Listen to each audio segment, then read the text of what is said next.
Bonjour à tous, j'espère que vous allez bien. Je reviens aujourd'hui dans une nouvelle vidéo pour aborder un sujet pas forcément très réjouissant mais qui me semble important. On va parler de tolérance. Beaucoup de personnes crient et prônent le respect et l'acceptation des différences. La tolérance, voilà, beaucoup prônent la tolérance envers des personnes qui ne sont différentes. Et dans certains discours, je suis un peu gênée par une sorte d'hypocrisie en fait. Parce que beaucoup prônent la tolérance envers les personnes de religion et de couleurs différentes. Et c'est très bien comme ça parce que il faut être tolérant. Enfin, je veux dire, au bout d'un moment, c'est pas parce que t'as une couleur différente de moi que je te dois pas le respect, je dois pas être tolérant avec toi. Enfin, si. Mais c'est pas le sujet. Je parle vraiment, il y a des personnes qui prônent ce genre de tolérance et d'acceptation de différence, mais pour autant, vont quand même se moquer des gens qui sont différents. Je m'explique. Beaucoup se disent bienveillants et tolérants, mais dès qu'ils peuvent se moquer de quelqu'un qui a un nez crochu ou quelqu'un qui est gros, bah ils le font. Et si j'ai employé le mot gros, c'est parce que je vais aborder le thème de la grossophobie. Faut savoir que c'est un sujet qui me touche particulièrement car j'ai moi-même subi de la grossophobie pendant une bonne partie de ma vie. Et ça a été quelque chose qui m'a vraiment détruite, même si j'ai su me reconstruire, mais qui m'a, disons, été très néfaste à ma construction. Ces actes grossophobes, je ne les ai pas vécus à travers la société, un petit peu, mais pas tant. Mais c'est surtout dans ma famille que je l'ai vécu. Et je pense que c'est d'autant plus difficile dans ces cas-là. Ça a commencé quand j'avais peut-être 6-7 ans et ça s'est arrêté quand j'ai arrêté de côtoyer les personnes qui m'ont fait subir cette grossophobie. C'est pas un sujet facile à aborder. C'est très délicat pour moi parce que je sais qu'il y a des personnes qui vont me regarder et qui savent très bien ce que je vais raconter. Parce que ces personnes étaient présentes au moment de ces actes grossophobes. Et je ne veux heurter personne. Je ne veux pas du tout heurter les personnes qui regarderont et qui sauront de quoi je parle vraiment. Donc, c'est vrai, je ne sais pas vraiment comment aborder cette vidéo, car j'ai envie d'en parler, sans trop en dire non plus, parce que c'est ma vie privée et que je n'ai pas envie de citer de nom. Et d'avance, je dis, je ne fais pas cette vidéo pour me faire plaindre. Non, pas du tout. Je m'en suis sortie maintenant. Mais c'est pour montrer à quel point des gens qui se moquent dans la rue peuvent se dire « Ah, c'est bon, je me suis moquée une fois », mais quelqu'un en fait qui le vit au quotidien, qui est gros, quelqu'un qui est gros, comme moi je l'ai été, peut vivre ça vraiment de façon récurrente dans son quotidien, et c'est très difficile. Et c'est pas parce que vous faites une seule remarque qu'elle s'en est pas pris plusieurs. Comme je vous le disais, je suis ça au sein de ma famille proche. Alors non, ce n'était ni mon père ni ma mère, mais c'est de ma famille proche. Je ne vais pas dire de quel membre il s'agit. Je ne vais pas donner de prénoms. Si je dois donner des prénoms, je vais les appeler Alain et Sophie, mais c'est pas leur vrai prénom. C'est juste pour que ce soit plus simple. Alain et Sophie étaient un couple très proche de notre famille. Un couple de notre famille, mais de notre famille proche, quoi, que l'on voyait régulièrement. Et ce couple, surtout Sophie, a totalement aidé à ma déconstruction émotionnelle et mentale dans ma vie.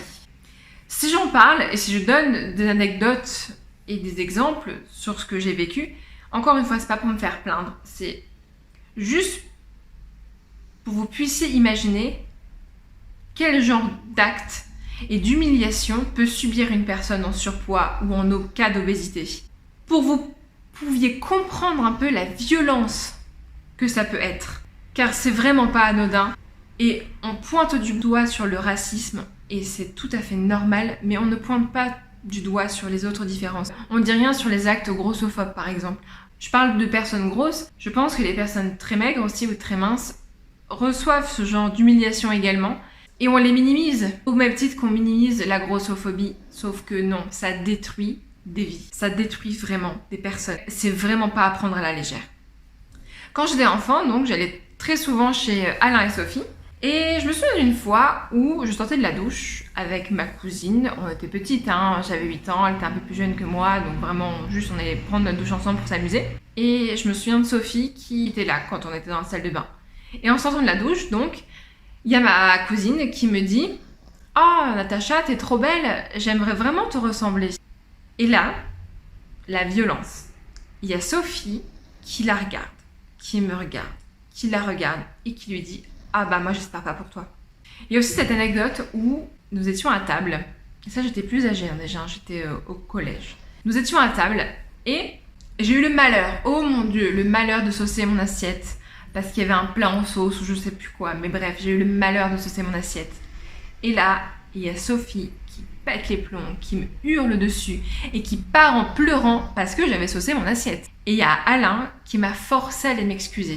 Déjà, j'étais humiliée, puis en plus, j'ai dû m'excuser de m'être fait... Enfin, j'ai dû m'excuser après l'humiliation que j'avais subie, quoi. C'est hallucinant. Et ce genre d'anecdote, j'en ai tellement.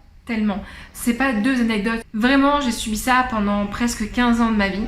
Et à cause d'eux, et elle en particulier, j'ai grandi avec une image biaisée de moi. Jusqu'à l'année dernière, j'étais persuadée d'avoir été une enfant obèse. Mais vraiment, je voyais une enfant obèse, genre une grosse boule, quoi. Désolée, je veux vraiment offenser personne, mais je dis les choses telles que moi je les ai ressenties et telles que moi je les ressens. Et j'étais vraiment persuadée d'avoir été une enfant énorme, obèse. Jusqu'à ce que je regarde les photos l'année dernière, je me dis mais en fait non. Oui, j'étais un peu potelée, oui, j'avais des petites joues, un petit ventre, mais j'étais loin d'être grosse, j'étais loin d'être obèse. Et on m'a fait subir ça et croire que j'étais obèse. Mais c'est terrible quand même, c'est vraiment terrible. Et c'est vrai que moi, les actes grossophobes que j'ai subis, c'était essentiellement dans ma famille.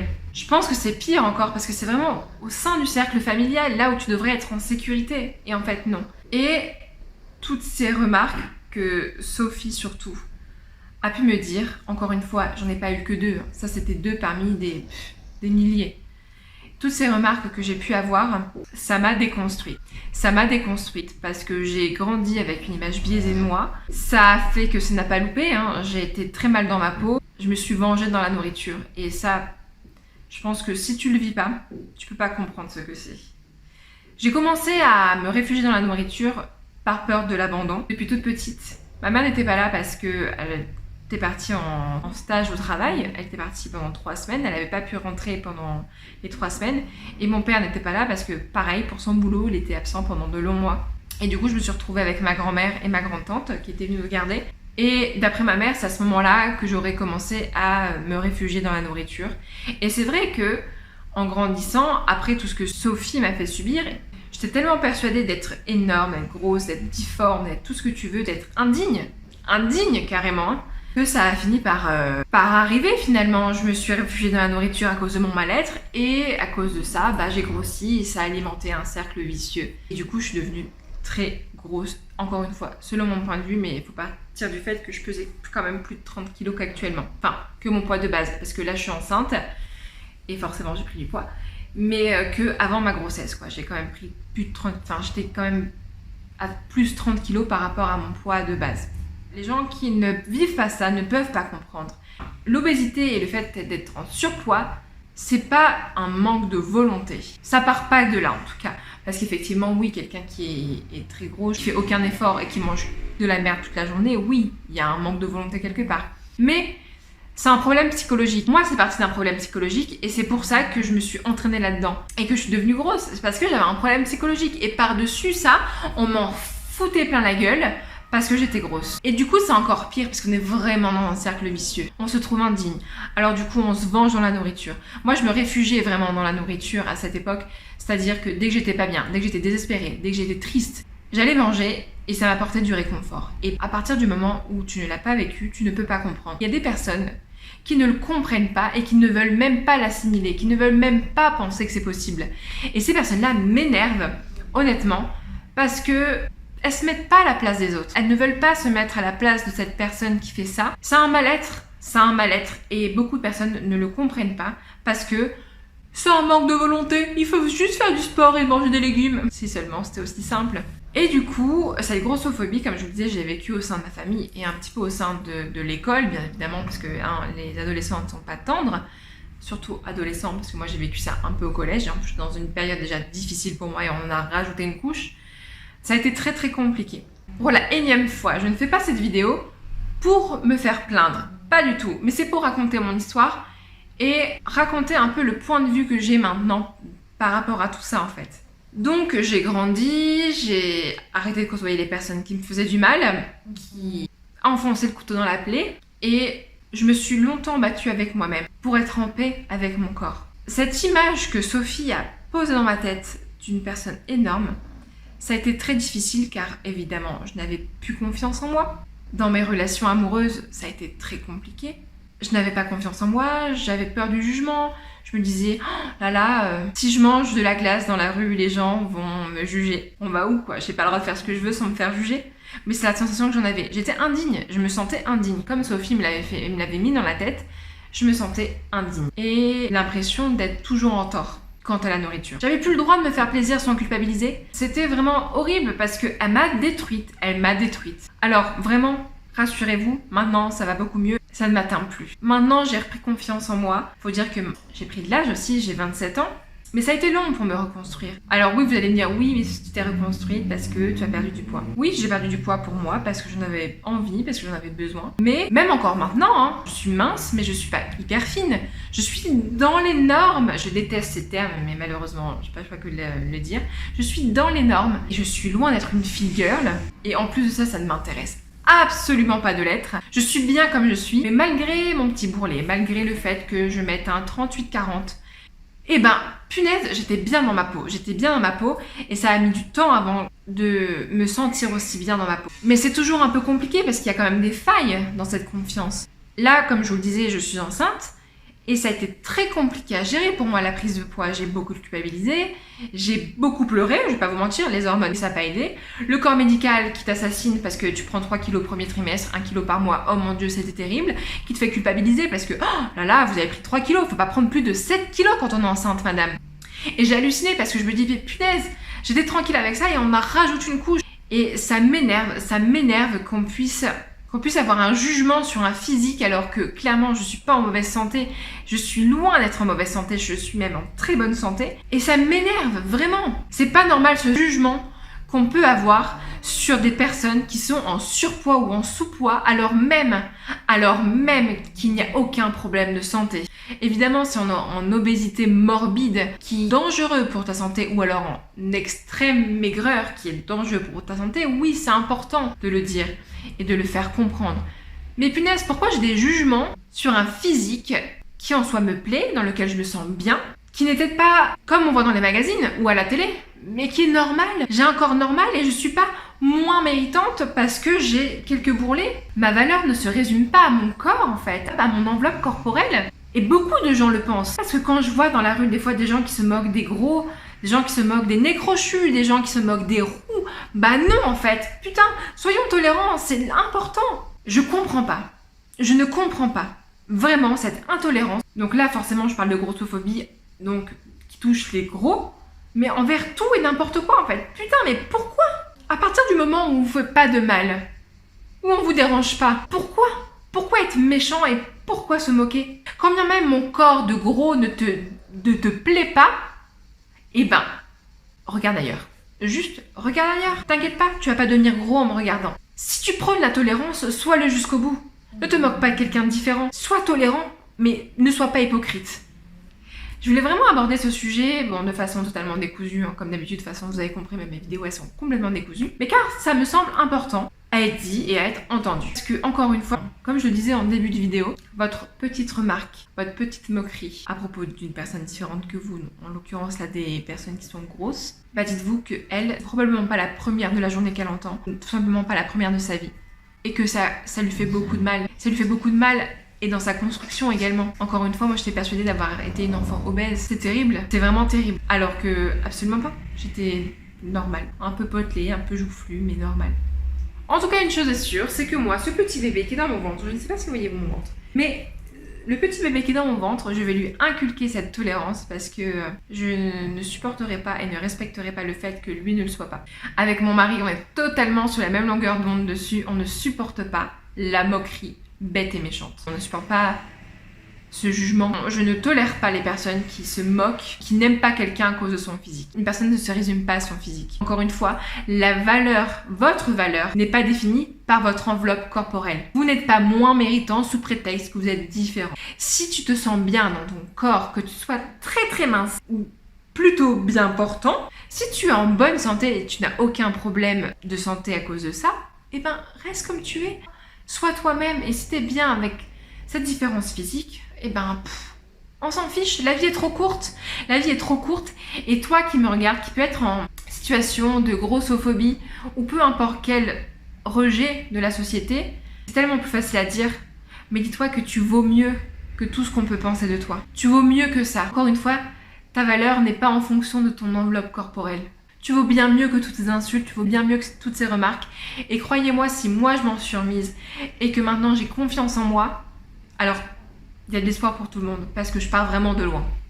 Vous vous rendez compte quand même que malgré ma confiance, j'ai pas été sereine dans ma grossesse à cause de cette Sophie, de ce qu'elle m'a fait subir, de ce que la société m'a fait subir avec cette pression. Vous imaginez que j'ai mal vécu de prendre du poids pendant ma grossesse, alors que clairement j'ai pris du poids, mais ce qu'il faut. J'étais angoissée.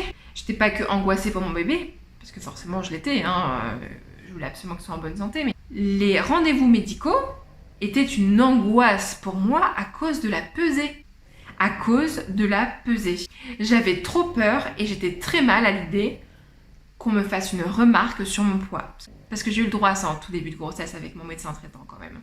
Et j'ai mal vécu ça, j'ai mal vécu cette prise de poids, j'ai énormément culpabilisé, j'ai un peu pleuré, encore une fois, toujours à cause des hormones, je pense que ça n'aide pas. Mais vous vous rendez compte quand même, à cause de cette pression, à cause de cette image que j'ai eue de moi pendant très longtemps, à cause de ces petites failles dans ma confiance en moi, à cause d'une femme. À cause d'une femme, c'est parti à cause d'une femme, et ça aurait pu partir à cause de n'importe qui, à cause de quelqu'un qui m'a humiliée, qui a eu des propos grossophobes envers moi pendant une très longue partie de ma vie. J'ai mal vécu un peu ma grossesse à cause de ça. J'ai mal vécu ma prise de poids pendant ma grossesse. Faut pas s'étonner qu'il y ait des personnes qui soient obèses, qui se suicident à cause de tout ça. C'est pas anodin, vraiment. Il y a des gens qui en souffrent énormément. Énormément. Et c'est pour ça que je fais cette vidéo, encore une fois, pour avertir. La moquerie que tu peux avoir pour quelqu'un, abstiens-toi en fait, parce que ça fait que du mal. Soit ça te fait rire, mais ça fait que du mal à la personne. Même si elle ne m'entend pas. Et alors? Pourquoi? D'ailleurs, qui es-tu pour te moquer et te juger sur un physique? Aimerais-tu que toi on se moque de ton physique? De ton nez, de tes yeux, de tes dents, peu importe. Bah non. Mais alors pourquoi tu te moques de quelqu'un qui a un physique différent? C'est pas logique. Encore une fois, vidéo totalement décousue, j'en ai bien conscience, je le sais. Peut-être qu'un jour j'arrêterai de faire des vidéos décousues comme ça, mais en même temps, c'est toujours spontané. Et j'essaye d'être le plus naturel possible. C'est pas écrit à l'avance, je sais ce que je veux dire, mais c'est jamais écrit à l'avance, donc c'est pour ça que c'est décousu totalement. Mais voilà, je voulais vraiment faire cette vidéo à titre préventif. Les personnes de qui vous pouvez vous moquer ressentent des choses, même si vous n'y pensez pas sur le moment, mais ressentent des choses. Et ça peut avoir un effet dramatique sur la personne. Moi, ça a mis 15 ans, enfin ça a duré 15 ans, ces propos grossophobes. Et ça a eu un impact hyper violent sur ma vie. Hyper violent et important. Comme je vous le disais, ça a été compliqué pour mes relations amoureuses. Ça a été compliqué pour avoir confiance en moi. Je me sentais moins méritante. Je suis désolée si vous entendez ronfler, c'est ma chienne, toujours la même, qui est en train de dormir à mes pieds. Donc ça ronfle. Mais voilà, je me sentais moins méritante, je me trouvais repoussante, je pensais que je n'avais pas le droit à l'amour à cause de ça. Et quand je dis l'amour, je parle de l'amour d'une autre personne, mais y compris le mien. Je pensais que j'avais pas le droit de m'aimer à cause de ça. Je ne m'aimais pas, je me détestais, alors que je suis la personne avec qui j'ai vécu toute ma vie. Du coup, ça m'énerve fortement. Donc, maintenant, pour vous rassurer ou pas, peu importe, pour tout vous dire, ça va beaucoup mieux, je suis quand même bien plus confiante, même si j'ai encore des failles, parce que mine de rien, c'est quelque chose qu'on m'a foutu dans la tête pendant 15 ans. J'ai que 27 ans, mais j'ai 27 ans, donc quand même 15 ans c'est une bonne partie de ma vie, sur 27 ans, mais je me sens beaucoup mieux. Et si je peux donner espoir aux personnes qui vivent ça, je le fais sans problème, avec plaisir. Sachez, encore une fois, que si vous vivez ça, que ce soit pour n'importe quelle différence physique, votre valeur ne se résume pas et ne se définit pas par votre enveloppe corporelle. Vous êtes méritant quoi qu'il arrive. Ce n'est pas parce que vous êtes roux, que vous êtes gros, que vous êtes maigre, que vous avez un nez crochu, que vous êtes moins méritant. Vous êtes tout autant méritant. Et sachez que vous allez en sortir plus fort. Maintenant, ce genre de commentaires ne m'atteignent plus vraiment. Même si ça a été très compliqué pour moi. Encore une fois, comme je vous le dis, j'ai encore des failles. Il y a encore un an de ça, j'étais persuadée que je pourrais pas mettre la robe de mariée de mes rêves à cause de mon corps. Et en fait, elle m'allait super bien alors qu'elle était hyper moulante, mais j'étais belle dedans. Je veux pas me jeter des fleurs, mais j'étais canon dans ma robe de mariée moulante. Sachez beaucoup aussi que vous avez probablement un regard biaisé sur vous-même. Moi, j'ai eu un regard biaisé très longtemps sur moi, comme je vous disais, j'étais persuadée d'avoir été une enfant obèse jusqu'à l'année dernière. Ayez espoir, gardez espoir. Ayez confiance, c'est plus facile à dire qu'à faire, mais vraiment, de toute façon, vous vivez avec vous-même. Donc si vous pouvez pas vous faire confiance, vous ferez confiance en personne. Ayez confiance en vous, peu importe votre corps. C'est pas votre physique qui vous définit, vraiment. Sur ces paroles, j'espère que la vidéo vous aura éduqué, intéressé. Je peux pas dire plus, c'est pas vraiment un plaisir cette vidéo parce que c'est pas très réjouissant, mais j'espère que cette vidéo en tout cas vous aura aidé, vous aura un peu éduqué, vous aura informé. J'espère que ma chaîne ne vous aura pas trop dérangé avec ses ronflements. Mon fifi. Oh là là, elle veut des câlins cette bête. Le premier bébé de maman. Oui, le premier bébé de maman. J'espère aussi que vous aurez passé un agréable moment en ma compagnie. Mais encore une fois, même si c'est pas forcément ce qu'il y a de plus joyeux comme vidéo. Et une dernière fois, je ne fais pas cette vidéo pour me faire plaindre. En attendant la prochaine vidéo, je vous souhaite une très belle journée, très belle soirée, peu importe quand vous regardez la vidéo. Et je vous fais plein de bisous. Ciao!